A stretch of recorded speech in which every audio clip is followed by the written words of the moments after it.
علی رضی اللہ تعالی عنہ سے پوچھا گیا سب سے مشکل سوال: اے علی، والدین کی وراثت میں مرد کے دو اور عورت کا ایک حصہ کیوں رکھا گیا ہے جبکہ اسلام تو مساوات کا درس دیتا ہے؟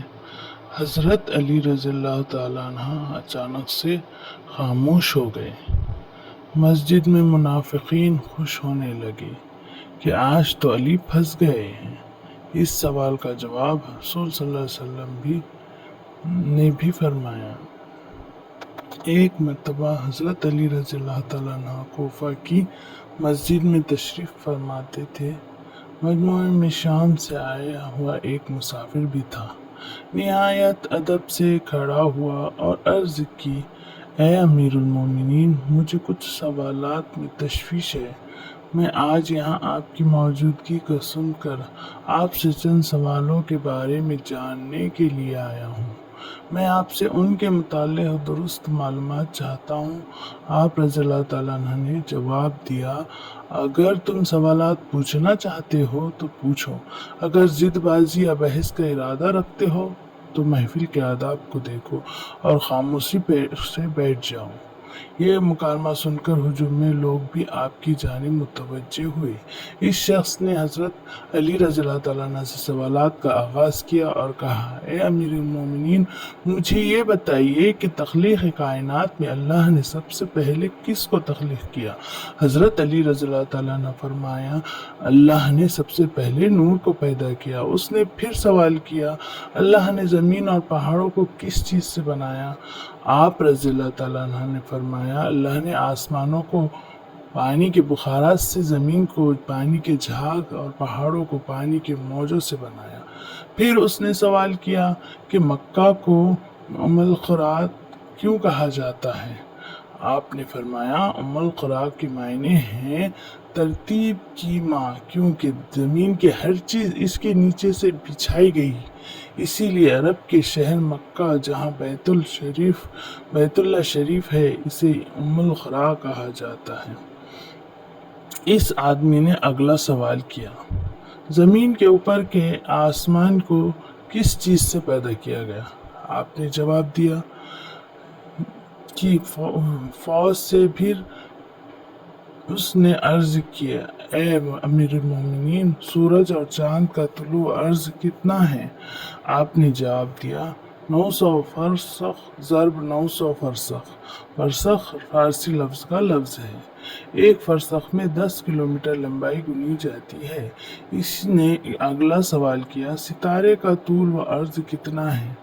آپ نے جواب دیا: 12 فرسخ ضرب یا 12 فرسخ۔ اس آدمی نے نہایت ادب سے درخواست کی کہ اے امیر المومنین، جیسا کہ قرآن میں 7 آسمانوں کا ذکر آیا ہے، آپ ہمیں ان 7 آسمانوں کے نام اور ان کے رنگ بیان کر دیجئے۔ آپ رضی اللہ تعالیٰ عنہ نے فرمایا: جو آسمان زمین کے اوپر ہے اس کا نام رفیع ہے اور وہ پانی، بخارات اور دھول سے بنا ہوا ہے۔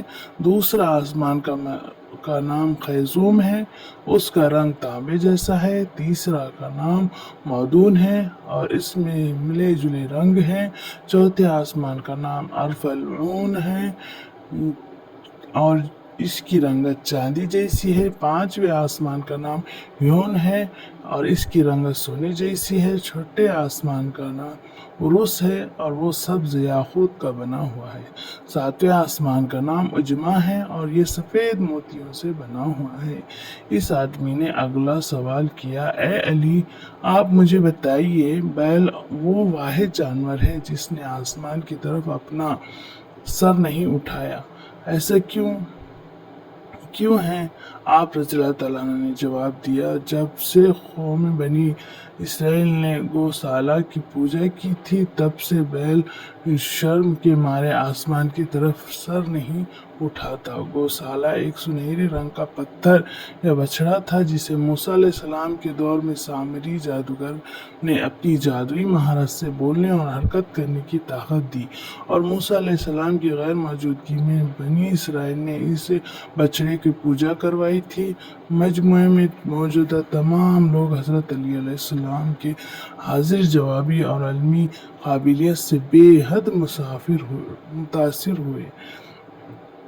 شام سے آئے ہوئے مسافر نے اگلا سوال پوچھا، اے امیر المومنین، وہ کون سے نبی تھے جنہوں نے ایک ہی وقت میں 2 بہنوں سے شادی کی تھی؟ آپ رضی اللہ تعالیٰ عنہ فرمانے لگے، وہ حضرت یعقوب بن اسحاق علیہ السلام تھے۔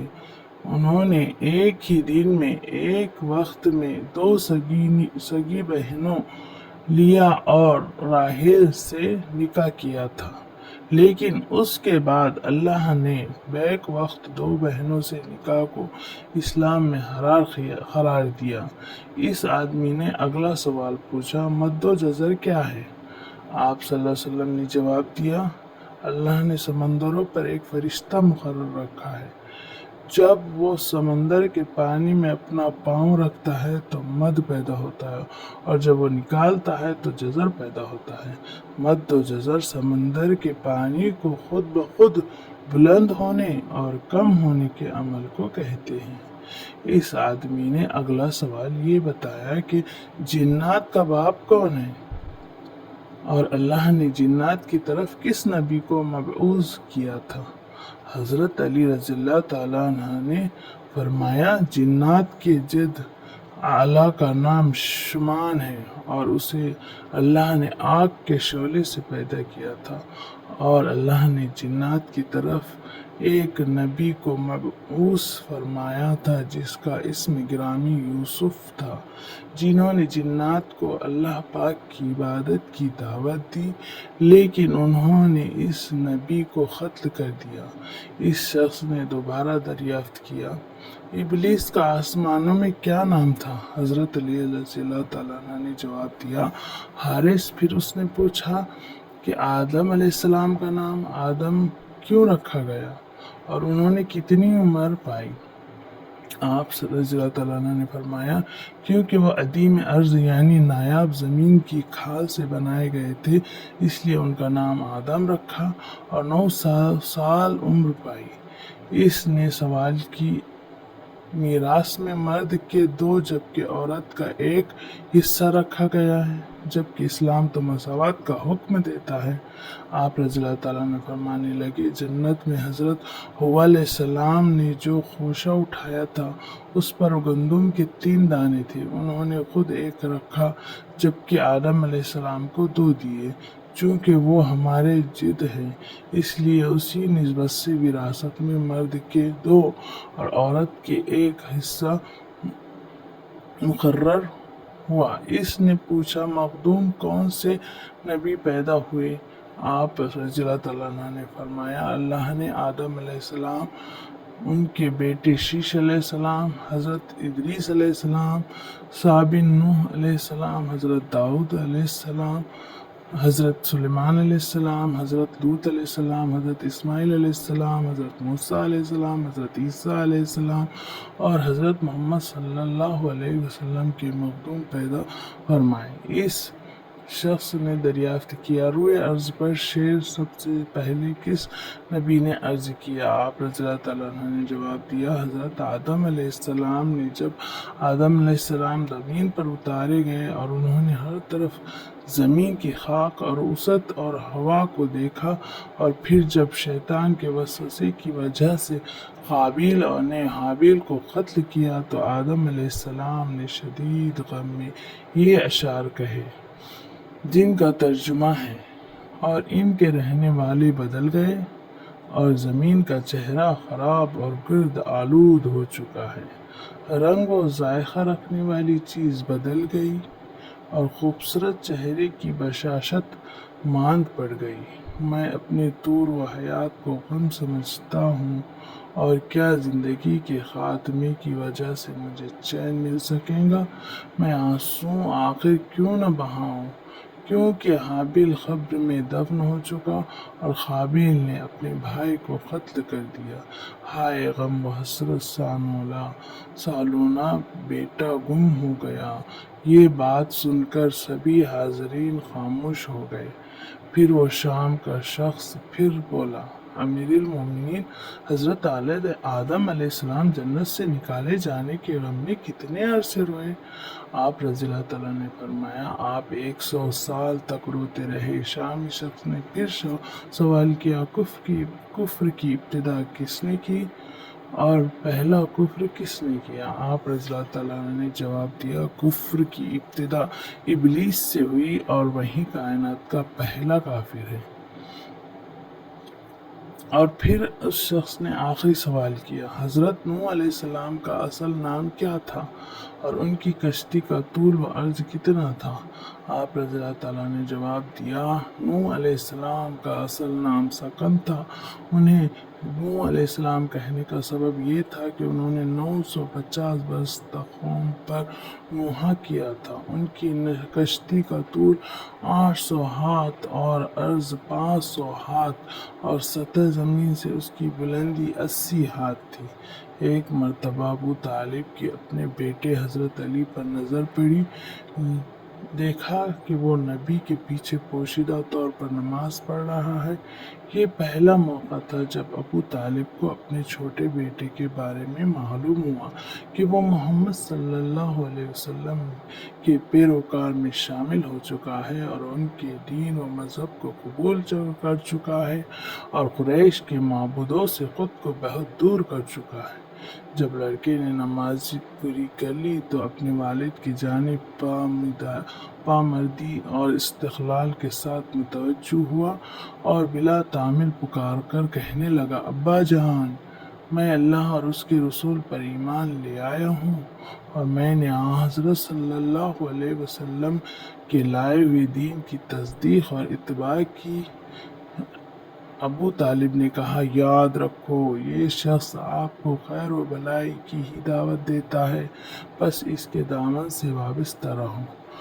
امیر المومنین علی بن ابی طالب پیرانے اور وہ بوسیدہ کپڑے پہنے شکستہ خستہ حال تھے اور ذکر و تسبیح میں مشغول تھے۔ ابو مریم ایک غلام حاضر خدمت ہوئے اور متواضعانہ انداز میں دو زانو بیٹھ کر عارض ہوئے، یا امیر المومنین، میں آپ کے پاس اپنی ایک درخواست لے کر آیا ہوں۔ حضرت علی نے دریافت کیا کہ ابو مریم، تمہاری کیا درخواست ہے؟ ابو مریم نے کہا، میری درخواست یہ ہے کہ آپ اپنے جسم سے یہ چادر اتار دیں، یہ بہت پرانی اور بوسیدہ ہے۔ حضرت علی بن ابی طالب کرم اللہ وجہہ نے چادر کا کونا اپنی آنکھوں پر رکھا اور زار و قطار رونے لگے۔ ابو مریم نے شرمسار ہو کر کہا، اے امیر المومنین، اگر مجھے پتا ہوتا کہ آپ کو میری اس بات سے تکلیف ہوگی تو میں آپ کو چادر اتارنے کا کبھی نہ کہتا۔ جب امیر المومنین کے آنسو زار تھمے تو آنسو پوچھتے ہوئے فرمایا، اے ابو مریم، اس چادر میں میری محبت روز بروز بڑھتی جاتی ہے، کیونکہ یہ چادر مجھے میرے خلیل، میرے حبیب نے ہدیے کے طور پر دی تھی۔ ابو مریم نے بنظر استعجاب پوچھا، اے امیر المومنین، آپ کے خلیل کون ہیں؟ حضرت علی رضی اللہ تعالیٰ عنہ نے فرمایا، میرے خلیل حضرت عمر بن خطاب رضی اللہ تعالیٰ ہیں۔ بلا شبہ حضرت عمر رضی اللہ تعالیٰ کے ساتھ مخلص تھے، اللہ تعالیٰ نے بھی ان کے ساتھ بھلائی کی۔ پھر حضرت علی کرم اللہ وجہہ دوبارہ رونے لگے، حتیٰ کہ آپ کے سینہ مبارک سے گونج دار آواز آنے لگی۔ حضرت علی مرتضیٰ کی ذرہ گم ہو گئی۔ جب تلاش کی تو ایک یہودی کے پاس سے ملی۔ آپ نے اس یہودی سے فرمایا، یہ میری ذرہ ہے، میں نے یہ ذرہ نہ فروخت کی اور نہ کسی کو قحبہ کی تھی۔ یہودی نے کہا، یہ میری ذرہ ہے کیونکہ یہ میرے قبضے میں ہے۔ حضرت علی رضی اللہ تعالیٰ نے فرمایا کہ چلو قاضی کے پاس چلتے ہیں۔ چنانچہ دونوں قاضی شرعی کی عدالت میں گئے۔ شری نے کہا کہ جی امیر المومنین، آپ کہیے آپ کیا کہتے ہیں؟ حضرت علی کرم اللہ وجہ نے فرمایا کہ یہ ذرہ جو اس یہودی کے پاس ہے میری ذرہ ہے، میں یہ ذرہ نہ بیچی ہے اور نہ کسی کو خوبہ کی ہے۔ شری نے پھر اس یہودی سے کہا ہاں تم کیا کہتے ہو؟ یہودی نے کہا کہ میری ذرہ ہے، میرے قبضے میں ہے۔ پھر شری نے حضرت علی رضی اللہ عنہ کو کہا کہ اے امیر المومنین، آپ کے پاس کوئی بینا ثبوت ہے؟ حضرت علی رضی اللہ تعالیٰ نے فرمایا کہ جی ہاں، یہ خنبر حضرت علی رضی اللہ تعالیٰ عنہ کا غلام ہے اور حسن رضی اللہ تعالیٰ عنہ میرے گواہ ہیں، یہ ذرہ میری ہے۔ شری نے کہا کہ بیٹے کی گواہی باپ کے حق میں تو جائز نہیں، لہذا فیصلہ یہ ہے کہ یہ ذرہ اس یہودی کی ہے۔ وہ یہودی اس قضیے سے بے حد متاثر ہوا اور متعجب ہو کر کہنے لگا امیر المومنین خود مجھے اپنے قاضی کے پاس لے کر آیا اور ان کے قاضی نے بھی انہی کے خلاف فیصلہ سنا دیا۔ میں گواہی دیتا ہوں کہ یہ دین حق ہے، میں گواہی دیتا ہوں کہ اللہ کے سوا کوئی معبود نہیں، اور میں گواہی دیتا ہوں کہ محمد صلی اللہ علیہ وسلم اللہ کے رسول ہیں۔ امیر المومنین یہ ذرہ آپ ہی لے لیجیے۔ امیر المومنین حضرت رضی اللہ تعالیٰ عنہ کے زندگی کا آخری سال تھا کہ ایک دن آپ نماز ادا کرنے کے بعد ممبر پر بیٹھ گئے۔ آپ نے خطبہ پڑھا اور لوگوں کو وعظ نصیحت کرنے لگے۔ پھر فرمایا اے لوگوں، دوسروں لوگوں کی طرح مجھے بھی عنقریب اس دنیا سے رخصت ہونا ہے، بس مجھ سے وہ باتیں پوچھ لو جو تم نہیں جانتے تاکہ تمہاری معلومات میں اضافہ ہو۔ مجلس میں چند لمحے خاموشی رہی، پھر ایک کوفی نوجوان اپنی جگہ سے اٹھا اور کہنے لگا اے علی، اب جب کہ ہر چیز جانتے ہیں تو مجھے بتائیے کہ میری داڑھی میں کتنے بال ہیں؟ حضرت علی رضی اللہ تعالیٰ عنہ مسکرائے، لیکن ابھی آپ نے کوئی بات شروع نہ کی تھی کہ مجلس کی خاموشی ٹوٹ گئی اور ہر طرف سے چہمگیوں کی آوازیں آنے لگی۔ سب نے اپنی گردنیں بلند کی اور سوال کرنے والے کو دیکھنے لگے اور انتظار کرنے لگے کہ آپ کیا جواب دیتے ہیں۔ حاضرین میں کچھ دشمن بھی تھے، اس لیے کہنے لگے آج علی کوئی جواب نہ دے سکیں گے۔ ہر شخص کی داڑھی کے بالوں کی تعداد الگ الگ ہوتی ہے، اس لیے حضرت علی کو کیسے معلوم ہو کہ اس کے بالوں کی تعداد کتنی ہے؟ چند لمحوں کے بعد حضرت علی رضی اللہ تعالیٰ عنہ نے حاضرین سے پوچھا اس سوال کا درست جواب کون جانتا ہے؟ حاضرین میں سے کوئی شخص جواب دینے کے لیے تیار نہ ہوا اور مجلس میں چند لمحے خاموشی رہی۔ حضرت علی رضی اللہ تعالیٰ عنہ کی خدمت میں قمبر نامی ایک آزاد کردہ غلام رہتا تھا جو مکتب اعلیٰ کا تربیت یافتہ آپ کا خدمتگار اور جانثار تھا۔ سب لوگ قمبر کو پہچانتے تھے۔ جب بھی حضرت علی مسجد سے نکلتے تو قمبر آپ کے ہمراہ رہتا۔ اس موقع پر بھی قمبر دروازے پر نہایت خاموشی سے کھڑا مسجد میں ہونے والی گفتگو سن رہا تھا۔ جب مجلس میں کوئی شخص جواب دینے کے لیے نہیں اٹھا تو حضرت علی نے قمبر کو آواز دی اور کہا آؤ اور اس شخص کو جواب دو۔ قمبر نے سوال کرنے والے کوفی نوجوان سے کہا اگر تم لوگوں کو بدخواہ نہیں ہو اور سچے ہو تو اس بات کی تصدیق کرو کہ اس سوال سے تمہارا مقصد کیا ہے۔ ایسا معلوم ہوتا ہے کہ تمہارے مقصد اپنے علم میں اضافہ نہیں بلکہ تمہاری غفلت اور بدبختی نے اس بات پر آمادہ کیا ہے کہ مسلمانوں کے پیشوا سے عجیب و غریب سوالات پوچھوں۔ یاد رکھو حضرت علی کو وہ تمام باتیں معلوم ہیں جس میں تمہاری بھلائی ہے۔ میں تمہیں جواب دے سکتا ہوں لیکن اس سے قبل کہ کہ تمہارے سوال کا جواب دوں۔ تمہیں معلوم ہونا چاہیے کہ تمہاری داڑھی کے ہر بال میں ایک شیطان چھپا بیٹھا ہے جو تمہارے دل میں وسوسے ڈالتا ہے اور تمہارے راست سے دور کر رہا ہے۔ ہماری رہنمائی کے لیے اللہ تعالیٰ کی کتاب موجود ہے جس میں کوئی کمی بیشی نہیں ہے، لیکن اللہ تعالیٰ کی کتاب بھی آسمان کے ستاروں، فرشتوں اور پیغمبروں کی تعداد بیان نہیں کر سکتی، اس لیے کہ کئی چیزوں کا شمار کرنا بے حاصل ہے۔ جب تک کہ اس میں فائدہ نہ ہو، سوال کرنے والا ابھی تک نہایت بے صبر تھا، اس لیے کہنے لگا، اے پیغمبر، تو نے واعظ نصیحت تو کر دی لیکن میرے سوال کا جواب نہیں دیا۔ پیغمبر نے کہا، اگر تم سمجھتے ہو کہ تمہاری داڑھی کے بالوں کی گنتی تمہارے لیے سود مند ہو سکتی ہے تو میں تجھے اس کا جواب بھی دے سکتا ہوں اور تمہیں مطمئن بھی کر سکتا ہوں۔ سوال کرنے والا جوان کہنے لگا، مجھے اس کا کوئی خاص فائدہ تو نہیں ہے، تاہم میں نے ایک سوال پوچھا ہے جس کا جواب جاننا چاہتا ہوں۔ پیغمبر نے کہا، مجھے بھی اس میں کوئی فائدہ نظر نہیں آتا، لیکن ایسا سوال کی حیثیت دوسروں کا وقت ضائع کرنے اور بچوں کے افکار کو گمراہ کرنے کے علاوہ کچھ نہیں۔ لیکن ابھی تک اپنے سوال کا جواب مانگنے پر اصرار کر رہے ہیں، تو کیا تم گنتی اور حساب جانتے ہو اور 1000 سے لے کر 10,000 تک گنتی کر سکتے ہو؟ اس نے کہا، ہاں جانتا ہوں۔ پیغمبر نے کہا، جو لوگ عقل مند ہیں وہ کئی مفید کام کرتے ہیں۔ اگر تجھے کسی کام کی فکر نہیں اور نہ ہی کوئی مفید سوال پوچھنا چاہتے ہو تو میں بھی سمجھتا ہوں کہ ممکن ہے اس گنتی سے تمہارا کوئی ذاتی مسئلہ حل ہو جائے گا۔ بہرحال یہ کام نہایت آسان ہے۔ تمہاری داڑھی کافی لمبی ہے، اسے قینچی سے کاٹ دو اور اپنے سامنے رکھو اور بیٹھ کر نہایت آرام سے گنتی کر لو کہ اس میں کتنے بال ہیں۔ اگر آپ بھی راضی نہیں ہو تو مجھے بتاؤ۔ مسجد میں بیٹھے ہوئے لوگ بہت خوش ہوئے، کئی چہروں پر مسکراہٹ چھا گئی اور گنگناہٹ شروع ہو گئی۔ دشمن دوست ایک دوسرے کو دیکھنے لگے۔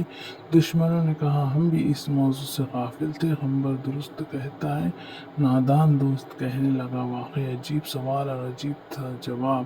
یہی وجہ تھی کہ حضرت علی رضی اللہ تعالیٰ عنہ کے جواب کے لیے آپ اپنے غلام کو حکم دیا۔ سوال پوچھنے والے نے شرمندگی سے کہا، اے پیغمبر، تو نے درست کہا ہے اور مجھے غفلت کے خواب سے بیدار کر دیا اور راہ راست پر لے آیا۔ میں اپنی داڑھی کے بالوں کی گنتی معمولی نہیں کرنا چاہتا۔ پہلے تو میں بھی خوش تھا کہ عجیب سوال پوچھ رہا ہوں، لیکن اب سمجھ گیا ہوں کہ کوئی عجیب اور بے حاصل مسئلہ پوچھنا ہنرمندی نہیں۔ میں شیطانی وسوسوں سے اللہ تعالیٰ کی پناہ مانگتا ہوں۔ اس کے علاوہ اس امر سے زیادہ خوش ہوں کہ اگرچہ سوال بیہودہ تھا لیکن جواب دینے والا عقل مند تھا۔ اللہ تعالیٰ نے سے دعا ہے کہ ہمارے دین پر چلنے کی توفیق عطا فرمائے، امت مسلمان کو تمام پریشانیوں اور مشکلات کو آسانیوں اور عافیت سے بدل دے۔ حضرت علی رضی اللہ تعالیٰ عنہ سے پوچھا گیا سب سے مشکل سوال، اے علی، والدین کی وراثت میں مرد کے 2 اور عورت کا 1 حصہ کیوں رکھا گیا ہے، جبکہ اسلام تو مساوات کا درس دیتا ہے؟ حضرت علی رضی اللہ تعالیٰ عنہ اچانک سے خاموش ہو گئے۔ مسجد میں منافقین خوش ہونے لگے کہ آج تو علی پھنس گئے ہیں۔ اس سوال کا جواب حضور صلی اللہ علیہ وسلم نے بھی فرمایا۔ ایک مرتبہ حضرت علی رضی اللہ تعالیٰ عنہ کوفہ کی مسجد میں تشریف فرماتے تھے۔ مجموعے میں شام سے آیا ہوا ایک مسافر بھی تھا۔ نہایت ادب سے کھڑا ہوا اور عرض کی، اے امیر المومنین، مجھے کچھ سوالات میں تشویش ہے۔ میں آج یہاں آپ کی موجودگی کو سن کر آپ سے چند سوالوں کے بارے میں جاننے کے لیے آیا ہوں۔ میں آپ سے ان کے متعلق درست معلومات چاہتا ہوں۔ آپ رضی اللہ تعالیٰ عنہ نے جواب دیا، اگر تم سوالات پوچھنا چاہتے ہو تو پوچھو، اگر ضد بازی یا بحث کا ارادہ رکھتے ہو تو محفل کے آداب کو دیکھو اور خاموشی سے بیٹھ جاؤ۔ یہ مکالمہ سن کر ہجوم میں لوگ بھی آپ کی جانب متوجہ ہوئے۔ اس شخص نے حضرت علی رضی اللہ تعالیٰ عنہ سے سوالات کا آغاز کیا اور کہا، اے امیر المومنین، مجھے یہ بتائیے کہ تخلیق کائنات میں اللہ نے سب سے پہلے کس کو تخلیق کیا؟ حضرت علی رضی اللہ تعالیٰ عنہ فرمایا، اللہ نے سب سے پہلے نور کو پیدا کیا۔ اس نے پھر سوال کیا، اللہ نے زمین اور پہاڑوں کو کس چیز سے بنایا؟ آپ رضی اللہ تعالیٰ عنہ نے فرمایا، اللہ نے آسمانوں کو پانی کے بخارات سے، زمین کو پانی کے جھاگ اور پہاڑوں کو پانی کے موجوں سے بنایا۔ پھر اس نے سوال کیا کہ مکہ کو ام القرا کیوں کہا جاتا ہے؟ آپ نے فرمایا، ام القرا کے معنی ہیں ترتیب کی ماں، کیونکہ زمین کی ہر چیز اس کے نیچے سے بچھائی گئی، اسی لیے عرب کے شہر مکہ جہاں بیت اللہ شریف ہے، اسے ام القرا کہا جاتا ہے۔ اس آدمی نے اگلا سوال کیا، زمین کے اوپر کے آسمان کو کس چیز سے پیدا کیا گیا؟ آپ نے جواب دیا کہ فوج سے۔ پھر اس نے عرض کیا، اے امیر المومنین، سورج اور چاند کا طلوع عرض کتنا ہے؟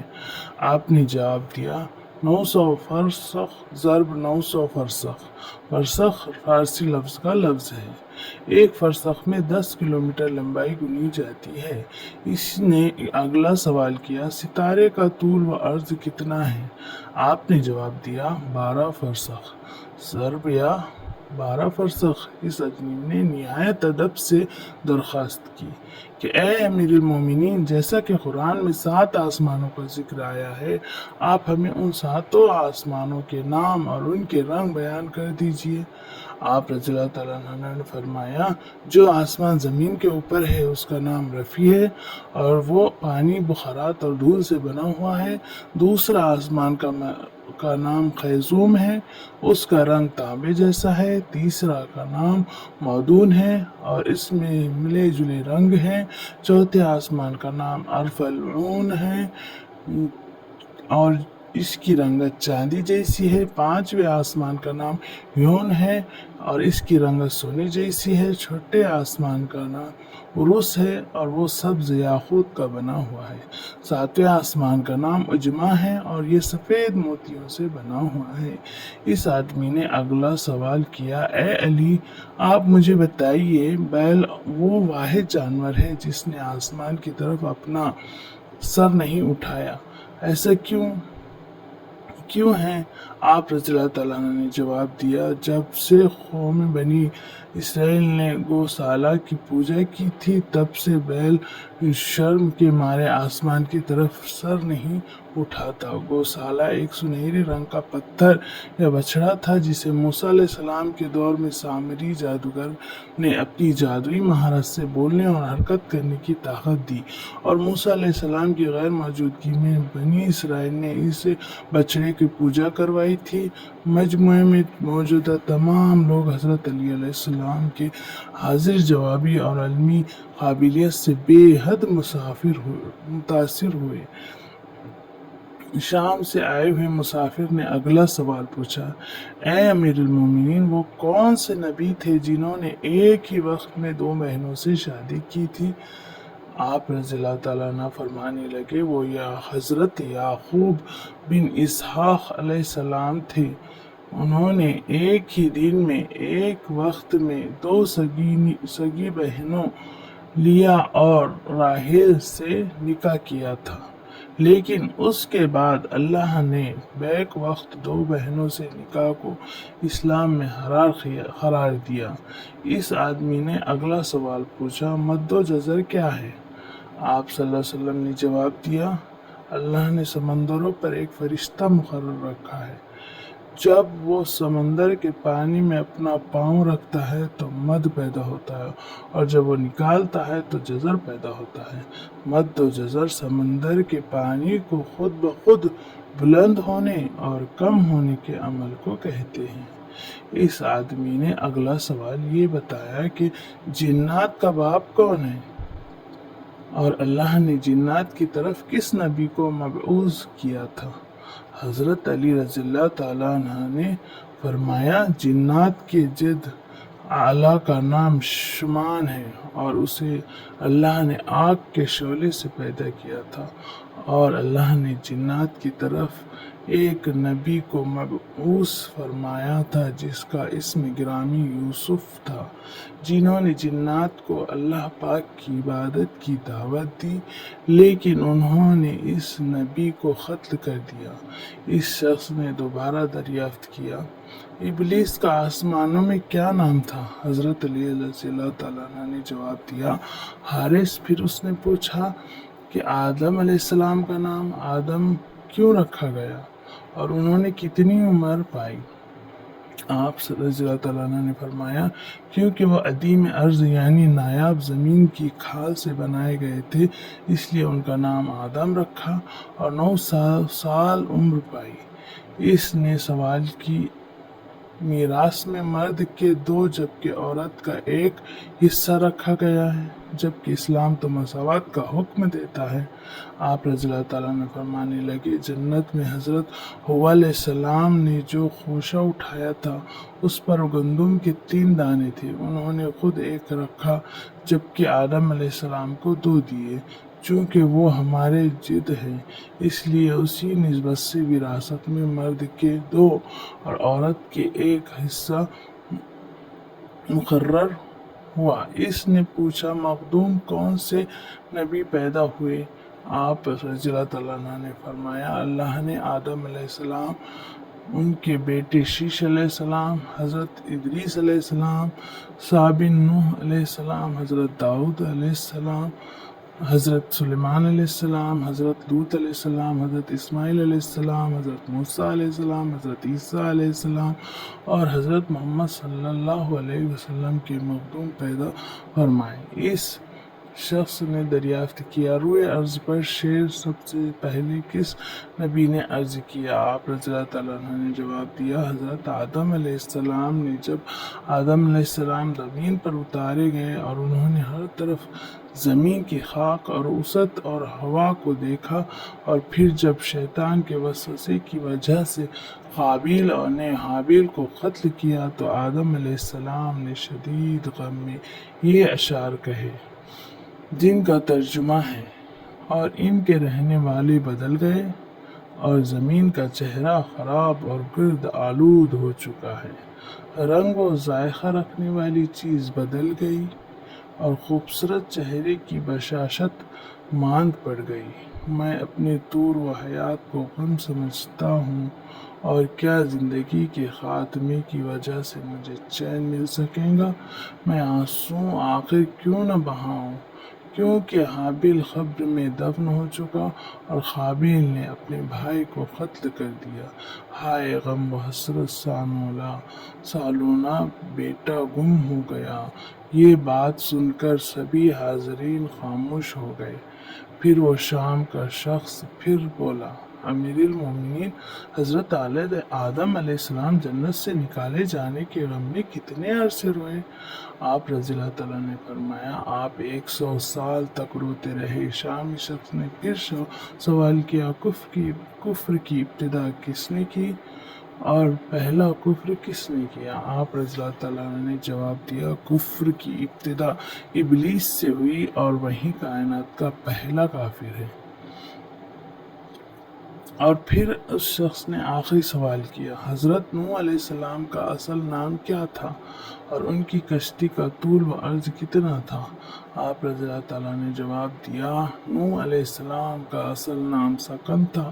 انہیں نوح علیہ السلام کہنے کا سبب یہ تھا کہ انہوں نے 950 برس تک قوم پر نوحہ کیا تھا۔ ان کی کشتی کا طول 800 ہاتھ اور عرض 500 ہاتھ اور سطح زمین سے اس کی بلندی 80 ہاتھ تھی۔ ایک مرتبہ ابو طالب کی اپنے بیٹے حضرت علی پر نظر پڑی، دیکھا کہ وہ نبی کے پیچھے پوشیدہ طور پر نماز پڑھ رہا ہے۔ یہ پہلا موقع تھا جب ابو طالب کو اپنے چھوٹے بیٹے کے بارے میں معلوم ہوا کہ وہ محمد صلی اللہ علیہ وسلم کے پیروکار میں شامل ہو چکا ہے اور ان کے دین و مذہب کو قبول کر چکا ہے اور قریش کے معبودوں سے خود کو بہت دور کر چکا ہے۔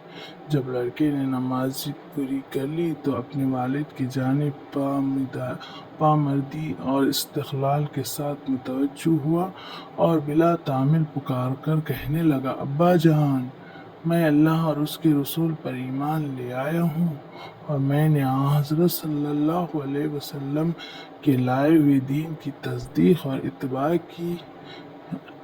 ابو طالب نے کہا: یاد رکھو، یہ شخص آپ کو خیر و بھلائی کی ہی دعوت دیتا ہے، بس اس کے دامن سے وابستہ رہو۔ امیر المومنین علی بن ابی طالب پیرانے اور وہ بوسیدہ کپڑے پہنے شکستہ خستہ حال تھے اور ذکر و تسبیح میں مشغول تھے۔ ابو مریم ایک غلام حاضر خدمت ہوئے اور متواضعانہ انداز میں دو زانو بیٹھ کر عارض ہوئے: یا امیر المومنین، میں آپ کے پاس اپنی ایک درخواست لے کر آیا ہوں۔ حضرت علی نے دریافت کیا کہ ابو مریم، تمہاری کیا درخواست ہے؟ ابو مریم نے کہا: میری درخواست یہ ہے کہ آپ اپنے جسم سے یہ چادر اتار دیں، یہ بہت پرانی اور بوسیدہ ہے۔ حضرت علی بن ابی طالب کرم اللہ وجہہ نے چادر کا کونا اپنی آنکھوں پر رکھا اور زار و قطار رونے لگے۔ ابو مریم نے شرمسار ہو کر کہا: اے امیر المومنین، اگر مجھے پتا ہوتا کہ آپ کو میری اس بات سے تکلیف ہوگی تو میں آپ کو چادر اتارنے کا کبھی نہ کہتا۔ جب امیر المومنین کے آنسوزار تھمے تو آنسو پوچھتے ہوئے فرمایا: اے ابو مریم، اس چادر میں میری محبت روز بروز بڑھتی جاتی ہے، کیونکہ یہ چادر مجھے میرے خلیل، میرے حبیب نے ہدیے کے طور پر دی تھی۔ ابو مریم نے بنظر استعجاب پوچھا: اے امیر المومنین، آپ کے خلیل کون ہیں؟ حضرت علی رضی اللہ تعالیٰ عنہ نے فرمایا: میرے خلیل حضرت عمر بن خطاب رضی اللہ تعالیٰ ہیں۔ بلا شبہ حضرت عمر رضی اللہ تعالیٰ کے ساتھ مخلص تھے، اللہ تعالیٰ نے بھی ان کے ساتھ بھلائی کی۔ پھر حضرت علی کرم اللہ وجہہ دوبارہ رونے لگے، حتیٰ کہ آپ کے سینہ مبارک سے گونجدار آواز آنے لگی۔ حضرت علی مرتضیٰ کی ذرہ گم ہو گئی۔ جب تلاش کی تو ایک یہودی کے پاس سے ملی۔ آپ نے اس یہودی سے فرمایا: یہ میری ذرہ ہے، میں نے یہ ذرہ نہ فروخت کی اور نہ کسی کو قحبہ کی تھی۔ یہودی نے کہا: یہ میری ذرہ ہے کیونکہ یہ میرے قبضے میں ہے۔ حضرت علی رضی اللہ تعالیٰ نے فرمایا کہ چلو قاضی کے پاس چلتے ہیں۔ چنانچہ دونوں قاضی شرعی کی عدالت میں گئے۔ شرعی نے کہا کہ جی امیر المومنین، آپ کہیے، آپ کیا کہتے ہیں؟ حضرت علی کرم اللہ وجہہ نے فرمایا کہ یہ ذرہ جو اس یہودی کے پاس ہے میری ذرہ ہے، میں یہ ذرہ نہ بیچی ہے اور نہ کسی کو قحبہ کی ہے۔ شرعی نے پھر اس یہودی سے کہا: ہاں، تم کیا کہتے ہو؟ یہودی نے کہا کہ میری ذرہ ہے، میرے قبضے میں ہے۔ پھر شرعی نے حضرت علی رضی اللہ عنہ کو کہا کہ اے امیر المومنین، آپ کے پاس کوئی بینا ثبوت ہے؟ حضرت علی رضی اللہ تعالیٰ نے فرمایا کہ جی ہاں، یہ خنبر حضرت علی رضی اللہ تعالیٰ عنہ کا غلام ہے اور حسن رضی اللہ تعالیٰ عنہ میرے گواہ ہیں کہ یہ ذرہ میری ہے۔ شرعی نے کہا کہ بیٹے کی گواہی باپ کے حق میں تو جائز نہیں، لہٰذا فیصلہ یہ ہے کہ یہ ذرہ اس یہودی کی ہے۔ وہ یہودی اس قضیے سے بے حد متاثر ہوا اور متعجب ہو کر کہنے لگا: امیر المومنین خود مجھے اپنے قاضی کے پاس لے کر آیا اور ان کے قاضی نے بھی انہی کے خلاف فیصلہ سنا دیا۔ میں گواہی دیتا ہوں کہ یہ دین حق ہے، میں گواہی دیتا ہوں کہ اللہ کے سوا کوئی معبود نہیں، اور میں گواہی دیتا ہوں کہ محمد صلی اللہ علیہ وسلم اللہ کے رسول ہیں۔ امیر المومنین، یہ ذرہ آپ ہی لے لیجیے۔ امیر المومنین حضرت رضی اللہ تعالیٰ عنہ کی زندگی کا آخری سال تھا۔ کہ ایک دن آپ نماز ادا کرنے کے بعد ممبر پر بیٹھ گئے۔ آپ نے خطبہ پڑھا اور لوگوں کو وعظ نصیحت کرنے لگے۔ پھر فرمایا، اے لوگوں، دوسروں لوگوں کی طرح مجھے بھی عنقریب اس دنیا سے رخصت ہونا ہے۔ بس مجھ سے وہ باتیں پوچھ لو جو تم نہیں جانتے، تاکہ تمہاری معلومات میں اضافہ ہو۔ مجلس میں چند لمحے خاموشی رہی۔ پھر ایک کوفی نوجوان اپنی جگہ سے اٹھا اور کہنے لگا، اے علی، اب جب کہ ہر چیز جانتے ہیں تو مجھے بتائیے کہ میری داڑھی میں کتنے بال ہیں؟ حضرت علی رضی اللہ تعالیٰ عنہ مسکرائے، لیکن ابھی آپ نے کوئی بات شروع نہ کی تھی کہ مجلس کی خاموشی ٹوٹ گئی اور ہر طرف سے چہمگیوں کی آوازیں آنے لگیں۔ سب نے اپنی گردنیں بلند کی اور سوال کرنے والے کو دیکھنے لگے اور انتظار کرنے لگے کہ آپ کیا جواب دیتے ہیں۔ حاضرین میں کچھ دشمن بھی تھے، اس لیے کہنے لگے، آج علی کوئی جواب نہ دے سکیں گے۔ ہر شخص کی داڑھی کے بالوں کی تعداد الگ الگ ہوتی ہے، اس لیے حضرت علی کو کیسے معلوم ہو کہ اس کے بالوں کی تعداد کتنی ہے؟ چند لمحوں کے بعد حضرت علی رضی اللہ تعالیٰ عنہ نے حاضرین سے پوچھا، اس سوال کا درست جواب کون جانتا ہے؟ حاضرین میں سے کوئی شخص جواب دینے کے لیے تیار نہ ہوا اور مجلس میں چند لمحے خاموشی رہی۔ حضرت علی رضی اللہ تعالیٰ عنہ کی خدمت میں قمبر نامی ایک آزاد کردہ غلام رہتا تھا، جو مکتب اعلیٰ کا تربیت یافتہ آپ کا خدمتگار اور جانثار تھا۔ سب لوگ قمبر کو پہچانتے تھے۔ جب بھی حضرت علی مسجد سے نکلتے تو قمبر آپ کے ہمراہ رہتا۔ اس موقع پر بھی قمبر دروازے پر نہایت خاموشی سے کھڑا مسجد میں ہونے والی گفتگو سن رہا تھا۔ جب مجلس میں کوئی شخص جواب دینے کے لیے نہیں اٹھا تو حضرت علی نے قمبر کو آواز دی اور کہا، آؤ اور اس شخص کو جواب دو۔ قمبر نے سوال کرنے والے کوفی نوجوان سے کہا، اگر تم لوگوں کو بدخواہ نہیں ہو اور سچے ہو تو اس بات کی تصدیق کرو کہ اس سوال سے تمہارا مقصد کیا ہے۔ ایسا معلوم ہوتا ہے کہ تمہارے مقصد اپنے علم میں اضافہ نہیں بلکہ تمہاری غفلت اور بدبختی نے اس بات پر آمادہ کیا ہے کہ مسلمانوں کے پیشوا سے عجیب و غریب سوالات پوچھوں۔ یاد رکھو، حضرت علی کو وہ تمام باتیں معلوم ہیں جس میں تمہاری بھلائی ہے۔ میں تمہیں جواب دے سکتا ہوں، لیکن اس سے قبل کہ تمہارے سوال کا جواب دوں تمہیں معلوم ہونا چاہیے کہ تمہاری داڑھی کے ہر بال میں ایک شیطان چھپا بیٹھا ہے جو تمہارے دل میں وسوسے ڈالتا ہے اور تمہارے راست سے دور کر رہا ہے۔ ہماری رہنمائی کے لیے اللہ تعالیٰ کی کتاب موجود ہے جس میں کوئی کمی بیشی نہیں ہے، لیکن اللہ تعالیٰ کی کتاب بھی آسمان کے ستاروں، فرشتوں اور پیغمبروں کی تعداد بیان نہیں کر سکتی، اس لیے کہ کئی چیزوں کا شمار کرنا بے حاصل ہے۔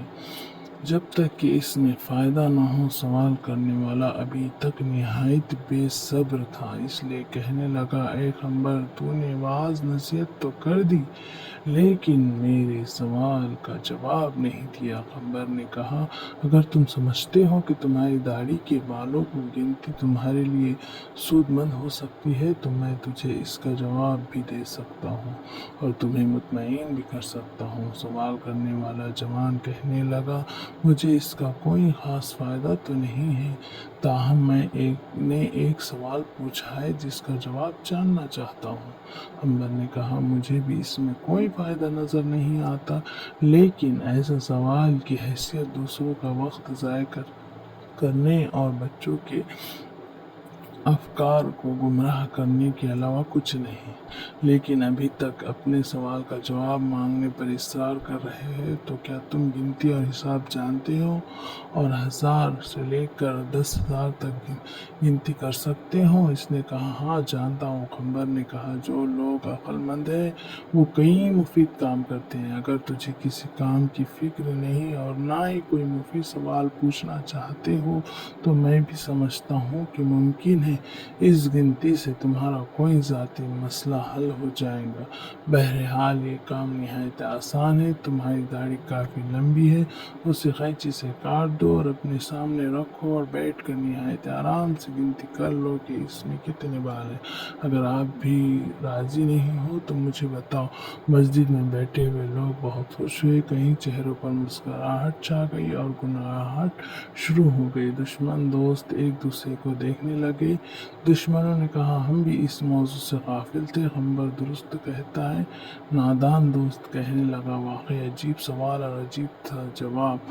یہی وجہ تھی کہ حضرت علی رضی اللہ تعالیٰ عنہ کے جواب کے لیے آپ اپنے غلام کو حکم دیا۔ سوال پوچھنے والے نے شرمندگی سے کہا، اے قمر، تو نے درست کہا ہے اور مجھے غفلت کے خواب سے بیدار کر دیا اور راہ راست پر لے آیا۔ اب میں اپنی داڑھی کے بالوں کی گنتی معمولی نہیں کرنا چاہتا۔ پہلے تو میں بھی خوش تھا کہ عجیب سوال پوچھ رہا ہوں، لیکن اب سمجھ گیا ہوں کہ کوئی عجیب اور بے حاصل مسئلہ پوچھنا ہنرمندی نہیں۔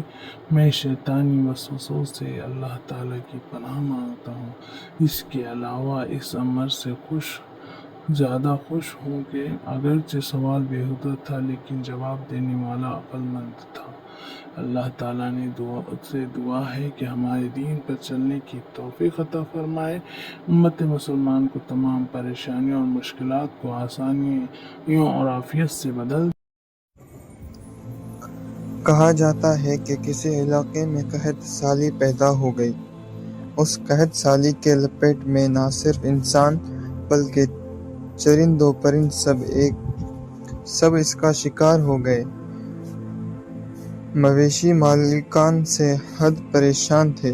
اس دوران ایک مسجد کے مولوی نے جمعہ کے خطبے میں نہایت یقین کے ساتھ یہ بات بتائی کہ اللہ کا نام لے کر یعنی بسم اللہ پڑھ کر دریا کو حکم دیا جائے تو وہ بھی نافرمانی نہیں کرتا۔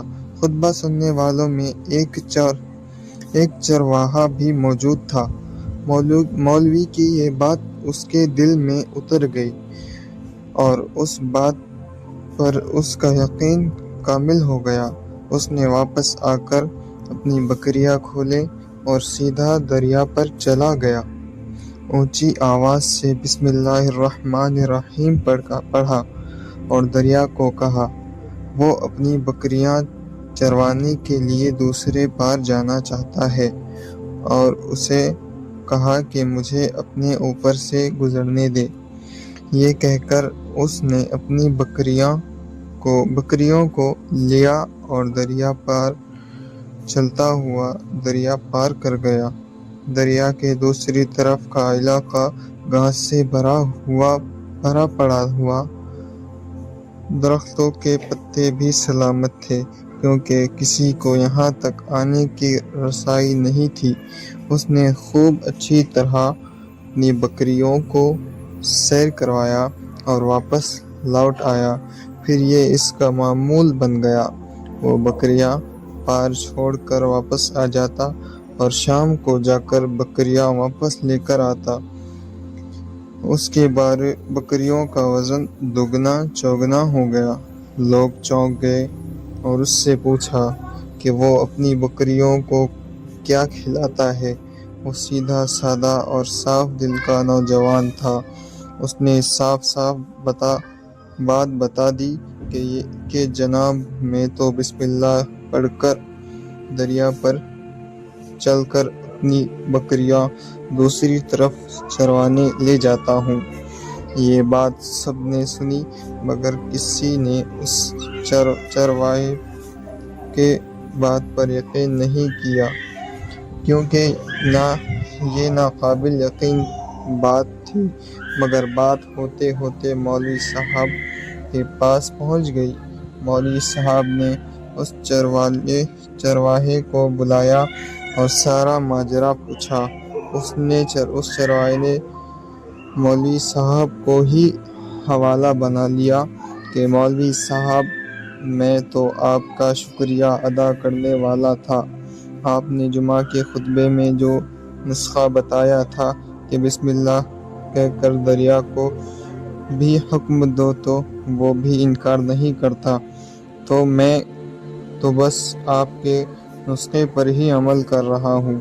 مولوی صاحب حیرت سے اس کے چہرے کو دیکھتے رہے۔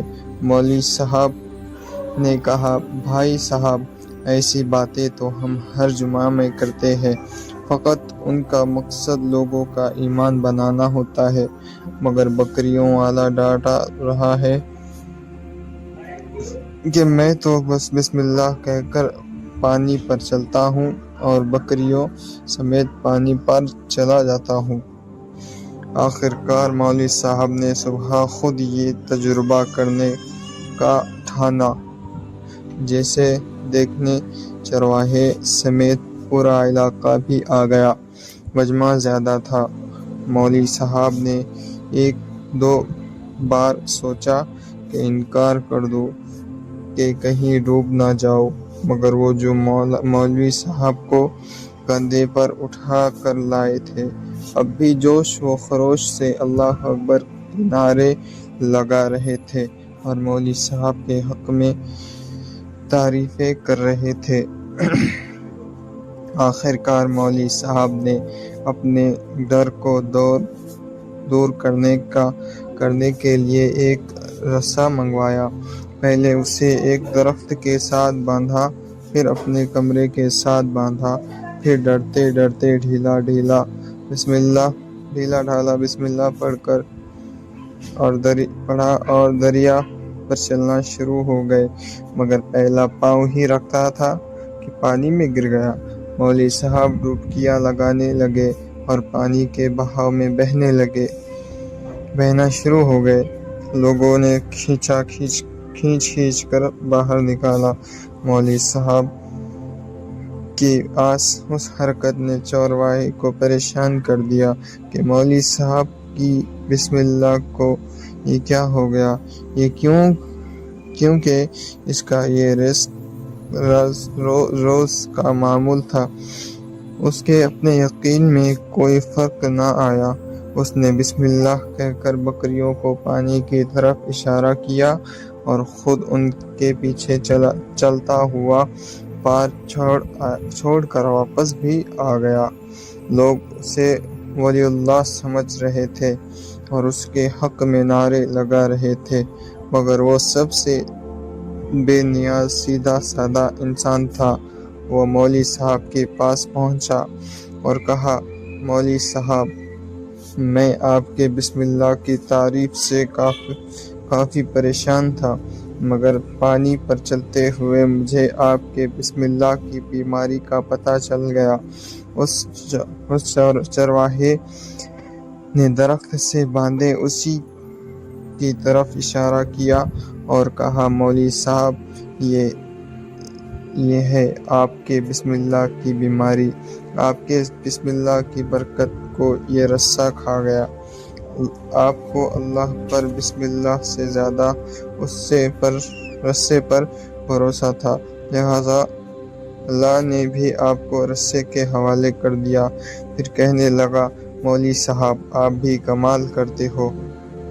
میں نے آپ کے منہ سے سنا اور یقین کر لیا، اور میرے اللہ نے میرے یقین کا لاج رکھ لیا، مگر آپ نے اللہ کا کلام سنا مگر یقین نہیں کیا، لہذا آپ کو اللہ نے رسوا کر دیا۔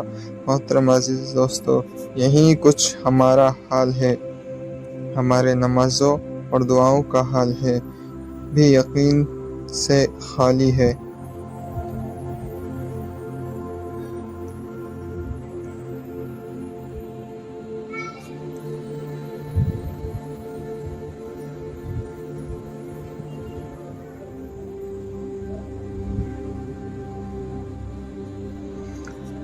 صلی اللہ سیدنا حضرت علی مرتضیٰ کے فضائل و مناقب اور کردار کا کارناموں سے تاریخ اسلام کی اور راہ روشن ہے، جس سے قیامت تک آنے والے لوگ ہدایت اور رہنمائی حاصل کرتے رہے۔ آپ کی ولادت رجب کے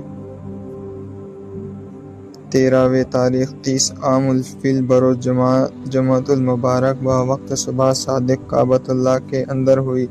آپ کا نام علی، لقب حیدر و مرتضیٰ، کنیت، ابو الحسن اور ابو تراب ہے۔ آپ کا نسب حضور صلی اللہ علیہ وسلم کے بہت قریب ہے۔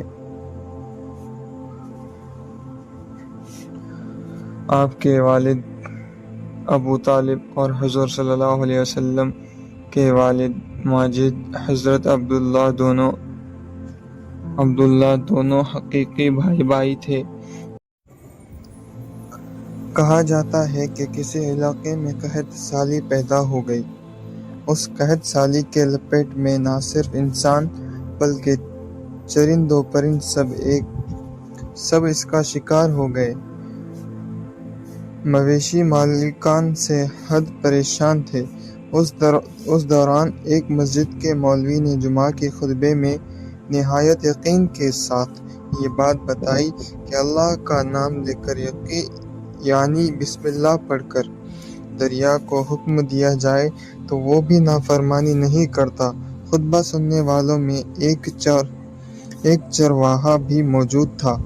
مولوی کی یہ بات اس کے دل میں اتر گئی اور اس بات پر اس کا یقین کامل ہو گیا۔ اس نے واپس آ کر اپنی بکریاں کھولیں اور سیدھا دریا پر چلا گیا۔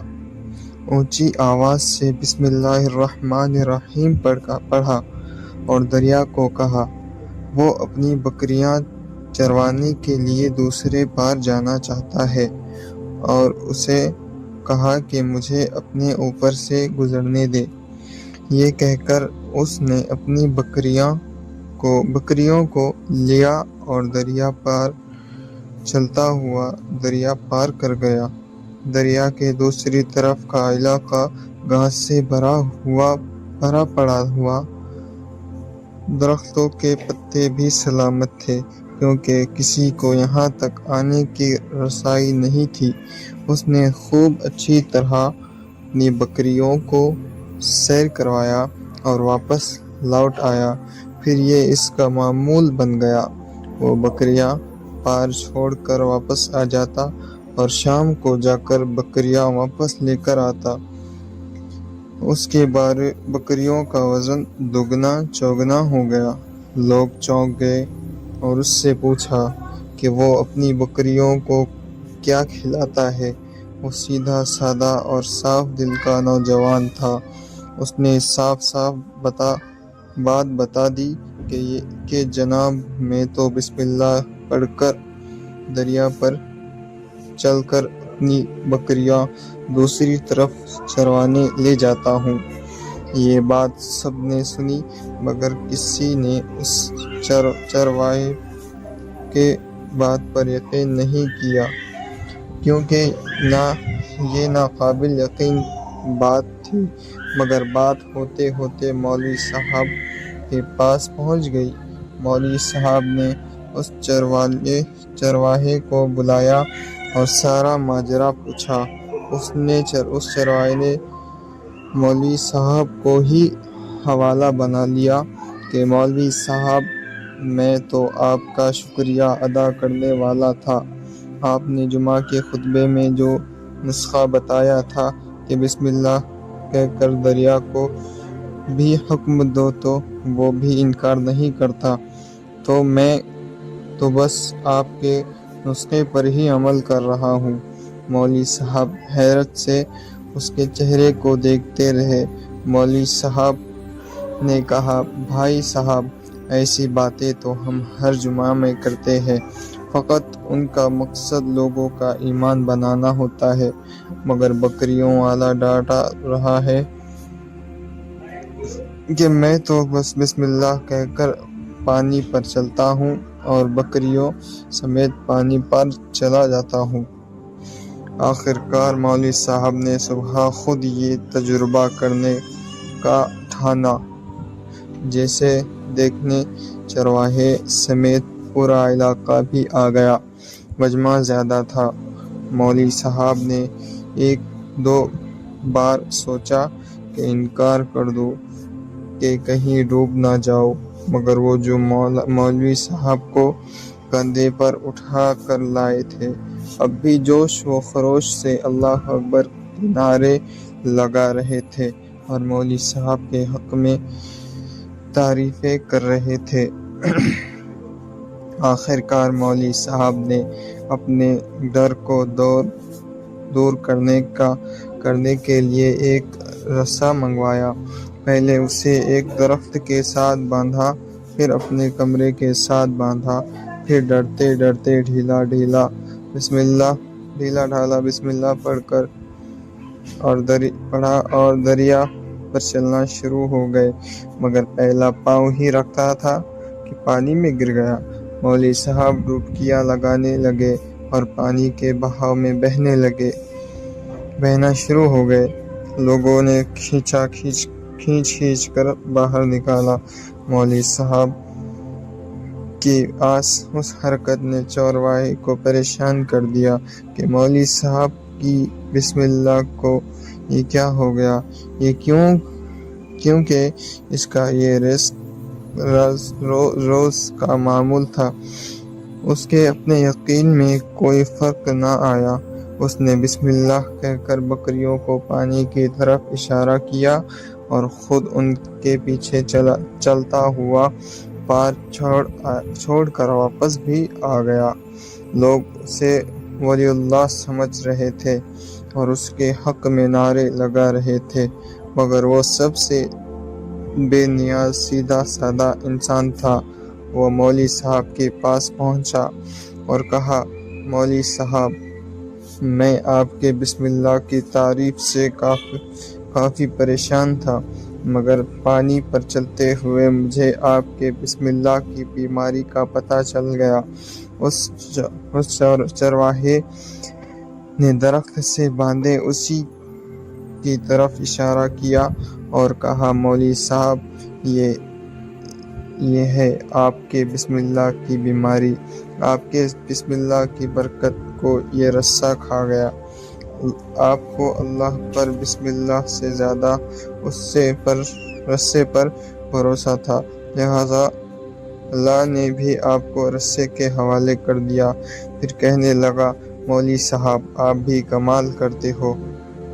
میں نے آپ کے منہ سے سنا اور یقین کر لیا، اور میرے اللہ نے میرے یقین کا لاج رکھ لیا، مگر آپ نے اللہ کا کلام سنا مگر یقین نہیں کیا، لہذا آپ کو اللہ نے رسوا کر دیا۔ محترم عزیز دوستو، یہی کچھ ہمارا حال ہے، ہمارے نمازوں اور دعاؤں کا حال ہے بھی یقین سے خالی ہے۔